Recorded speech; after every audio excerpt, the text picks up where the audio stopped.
That is how all transformations begin, not with thunder or revelation, but with the quiet horror of recognition. A slow decay disguised as awakening. You move your limbs, and they no longer obey. You reach for the mirror, and something unrecognizable stares back. It is not the flesh that has changed, but the meaning behind it. The body is still yours, but the world has forgotten its language. They say metamorphosis is a kind of evolution, a step toward something higher, freer, more complete. But no one speaks of what is lost in the cocoon. No one mentions the long silence between what you were and what you can never return to. The world does not wait for you to emerge, it simply moves on, leaving your new form trembling in the shadow of its indifference. I remember the first days, how I still tried to speak, to move as before, to explain myself to those I loved. My words were now mere sounds, absurd and pitiful. Their eyes turned away, not from cruelty, but from the unbearable weight of my reflection. I had become the embodiment of what they feared most, the proof that existence is mutable, that the soul can deform beneath the pressure of living. The walls became my only companions, and they too seemed to shrink, as though repulsed by my presence. Time gathered in corners, watching me with the quiet contempt of inevitability. Each hour folded into itself, each day devoured by the next, a slow implosion of meaning. I was alive, yes, but living had detached itself from me like a shadow unwilling to follow. There is no tragedy in becoming something monstrous. The true tragedy lies in the realization that the world no longer recognizes your suffering as human. The heart still beats, but it echoes in a hollow that has no name. You begin to envy the dust that settles upon your windowsill. It too has been forgotten, yet it does not ache for remembrance. Perhaps this is what all of us are destined for, to slowly transform beneath the gaze of indifference, to crawl within ourselves until we disappear into the silence we once feared. Transformation, after all, is not a choice. It is the sentence handed down to every soul that dares to awaken. And so I rest here, in this strange body, beneath a ceiling that no longer feels like a sky.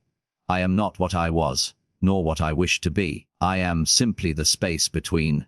The unfinished translation of a dream that no one else remembers. The slow death of identity beneath the weight of expectation is not a sudden collapse, but an erosion. A steady, invisible wearing away of the self by the tides of duty, guilt, and unspoken fear. It begins quietly, often beneath the surface of ordinary life, where the soul bends itself to fit the shape of what others demand. You do not notice the first cracks. They are small, almost merciful, like the harmless creases of a smile forced too often.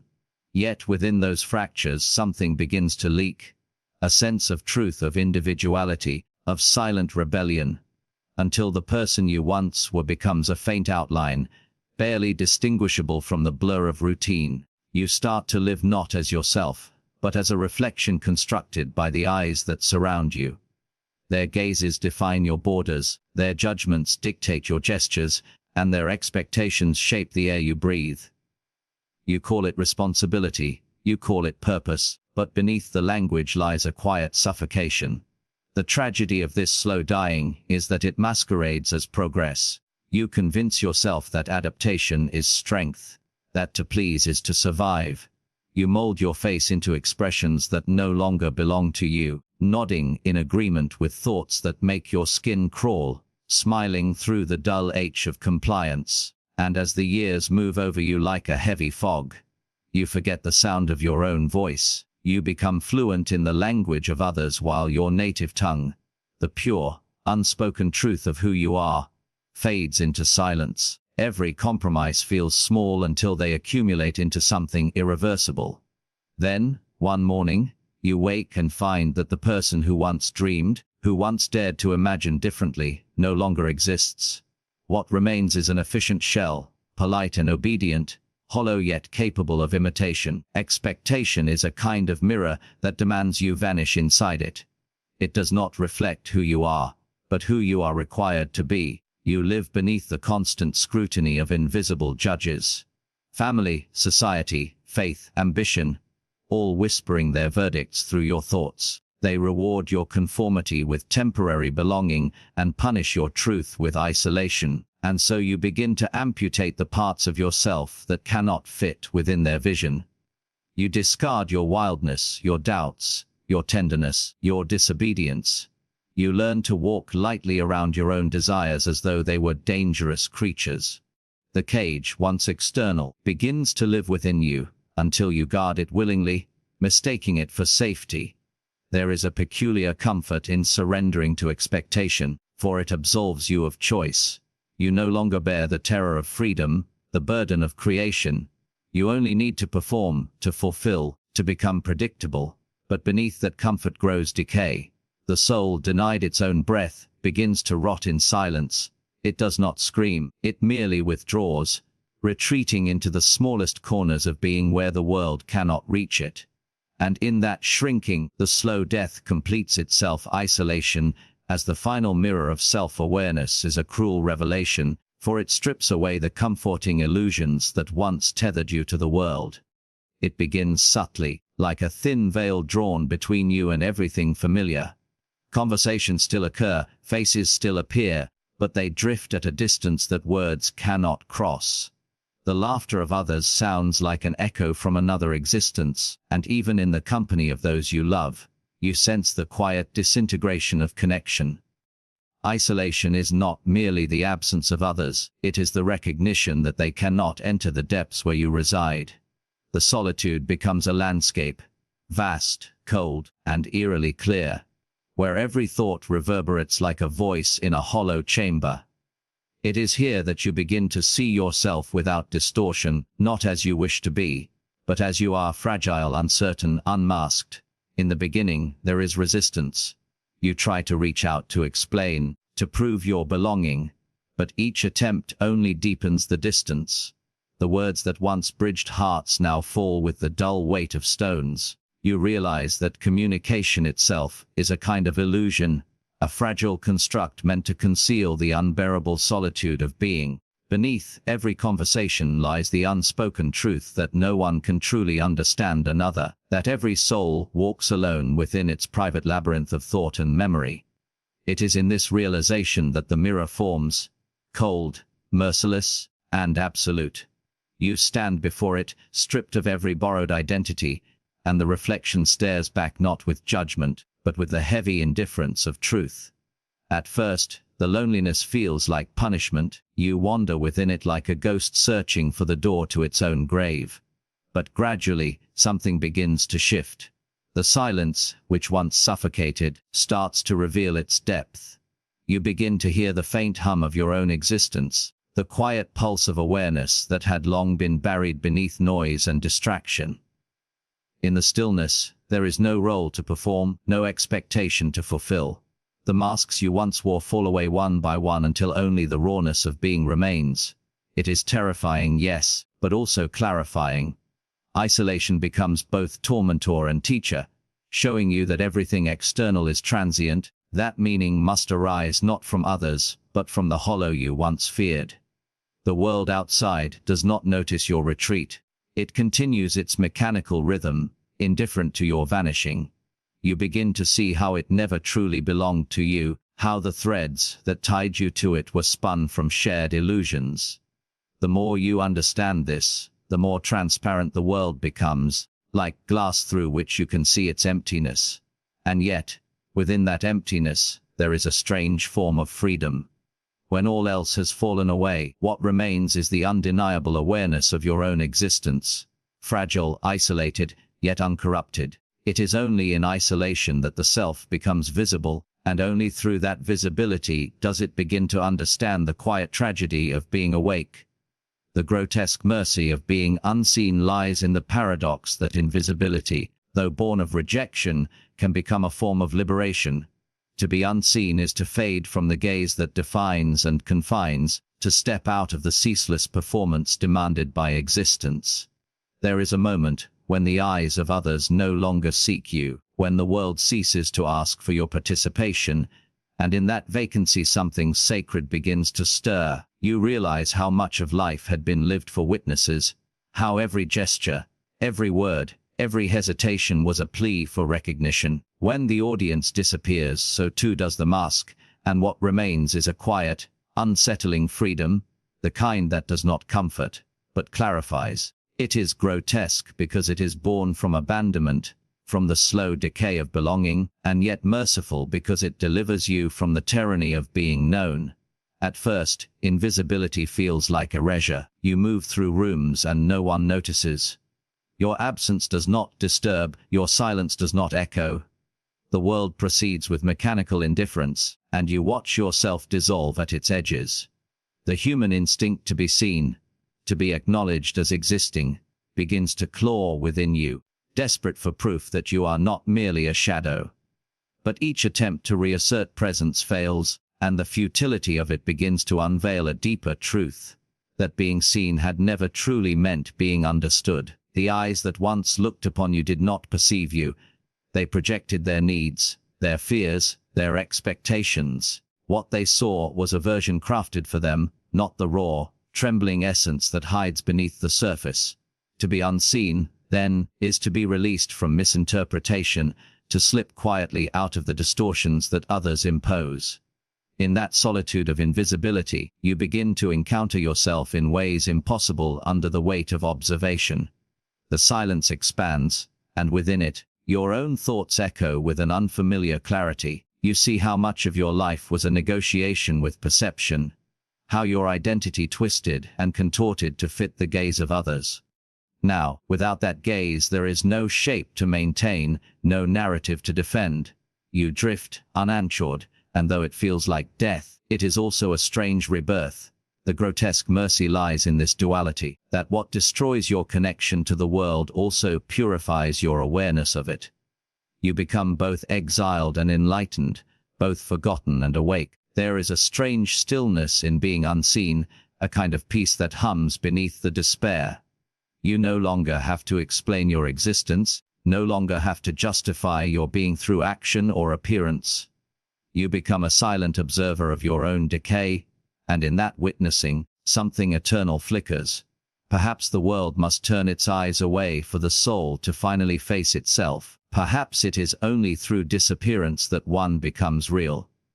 The grotesque mercy is not that you are freed from pain, but that you are freed from the need to be visible while enduring it. Transformation, as punishment for consciousness, is the cruel riddle of existence. The unbearable realization that to awaken is to suffer. The mind that sees too clearly becomes its own tormentor, dissecting every illusion that once sustained it. To become conscious is to fall from the fragile safety of ignorance, to glimpse the machinery beneath the surface of life, grinding endlessly, indifferent to meaning. In that moment of clarity, transformation begins, not as transcendence, but as exile. The self, once aligned with the world, now stands apart, alien and trembling, aware of its separateness. The body remains the same, yet every gesture feels foreign, every thought heavy with awareness. What was once familiar becomes grotesque, what was once simple becomes unbearable. Consciousness transforms the human being into a stranger within its own skin. At first, it feels like a gift, this awakening, this sudden illumination that tears through the fog of habit and complacency. You believe you have discovered truth, that you have ascended to a higher understanding. But truth, stripped of comfort, is a merciless light. It exposes the fragility of everything you once believed to be solid. The faces of others, their laughter, their rituals of survival, all appear mechanical, hollow, endlessly repeated performances masking the same unspoken despair. You begin to see yourself reflected in them, trapped in the same theater of futility. The more you perceive, the more the walls of meaning collapse. You no longer know how to move through the world without feeling the absurdity of every step. Awareness becomes a sentence, a slow, irreversible transformation into something that no longer belongs anywhere. The punishment is not delivered by a god or fate, but by the awareness itself. The mind, once your refuge, turns against you, dissecting every motive, every longing, every hope until nothing remains untouched. You cannot return to simplicity once you have glimpsed the depths beneath it. You cannot unsee the machinery of existence once it has revealed its indifference. So you retreat into yourself, not out of choice, but necessity. You become a creature suspended between worlds, too knowing to remain innocent, too human to become indifferent. This is the true metamorphosis, the soul molting under the unbearable weight of knowing. In the solitude of this transformation, even pain begins to change shape. It no longer burns, it corrodes. You learn to carry it quietly, like a second heart that beats beneath your ribs. Every moment of awareness cuts deeper, until you long for blindness, for the merciful dullness of those who still believe in the solidity of the world. Yet, even as you despise your consciousness, you cannot relinquish it. It binds itself to you like a parasite, feeding on your perceptions, devouring your illusions. And so you continue, endlessly transforming, endlessly aware, punished not by what you have done, but by what you have seen. The curse of awakening is that you can never sleep again. The silent revolt of the soul against its own becoming is the most private war, waged in the quiet corridors of consciousness where no witness can enter. It begins with a subtle unease, a faint resistance to the current that carries you forward through life's transformations. Something within you refuses to follow, clings to the remnants of the past, to the old self that trembles beneath the weight of change. You tell yourself this resistance is weakness, that you must surrender to the inevitable flow of time and circumstance, yet a deeper instinct rebels. The soul resists not because it fears growth, but because it recognizes the deceit in the promise of transformation, the way it demands death before renewal, erasure before evolution. To become something new, you must abandon what you once were, and in that abandonment, something sacred is lost. The revolt is not against progress, but against extinction. This rebellion is silent because it cannot be spoken. Words cannot capture the terror of dissolving into unfamiliar forms. The face in the mirror shifts, the desires you once trusted fade, and the meaning of your existence becomes uncertain. Outwardly, you may appear composed, even serene, but beneath the surface a quiet struggle unfolds, the self attempting to anchor itself against the tide of its own unraveling. It is a futile effort, yet deeply human. For to live is to change, and yet to change is to die in pieces. The soul revolts not to win but to remember, to preserve the echo of its origin, even as the world demands its transformation. In the stillness of that inner war, every memory becomes an act of defiance. You begin to revisit who you once were, not with nostalgia, but with reverence for the one who did not yet know this pain. The laughter that once seemed trivial now feels holy, the simplicity of unawakened days like a paradise lost. You start to see that your past self was not naive, only whole, untouched by the fragmentation that comes with becoming. Yet there is no return, only the slow acknowledgement that wholeness was always temporary. The revolt, then, becomes a form of mourning. A silent refusal to accept that loss is the price of existence. There are moments when the struggle quiets, when the boundaries between what was and what is begin to blur. You feel the exhaustion of resistance, the dull ache of futility, and yet you cannot fully surrender. The soul continues to whisper its protest against the machinery of becoming, insisting on its right to remain undefined. It knows that each transformation demands a kind of forgetting, a betrayal of former selves in the name of survival. And so it fights, gently, persistently, not with anger but with sorrow. The revolt is not an act of defiance against life, but a desperate attempt to preserve its truth. It is the soul's last gesture of authenticity, the quiet insistence that even as it changes, it will not cease to remember what it once was in the end. All transformation is both a confession and a curse.